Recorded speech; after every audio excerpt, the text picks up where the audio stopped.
was a brief intermission. My camera apparently decided to shut off. I'm going to start off right where I left off. Well, so, right. okay. All of these options are explained more in depth at drugfree.org. Treatment center locators and the self-assessment are also located there.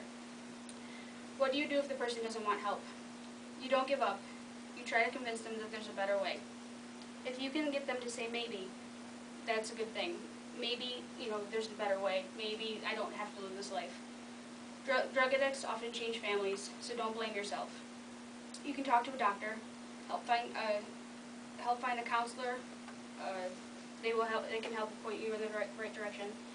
Employee assistance professionals, or EAPs, they're confidential and they've helped millions of people in dependence. Every federal agency is required to have an EAP, and any company that works with the government is also required. You can also talk to them yourself. Don't do it when they're under the influence of drugs or alcohol. People who are under the influence don't have any logic. They can often get angry. Don't be under the influence of alcohol yourself. People often are brave when they're drinking, and that won't be good for you or the person you're trying to help. Make sure that it's a two-way conversation. That makes it so that they don't think that you're attacking them. Make it more than a brief moment. Sometimes there can be no interruptions. Tell them that you care and that you're concerned. Tell them that you've observed the behaviors. You don't think that they have a problem, but you have observed certain things that lead you to believe that it might be a possibility.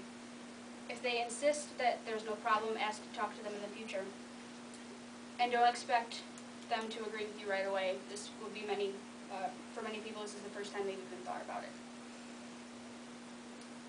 Randall Justin Ferris was born April 7th, 1983, and died March 11th, 2009.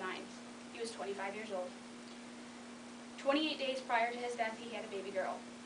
I was supposed to show you a slideshow today, but due to technical difficulties, that wasn't possible. So, this is Justin and his daughter Aubrey. I'd like to read you a poem that I read at his funeral. Dear Justin, during the past few days, we've often wondered why. All we have are memories to help the time pass by.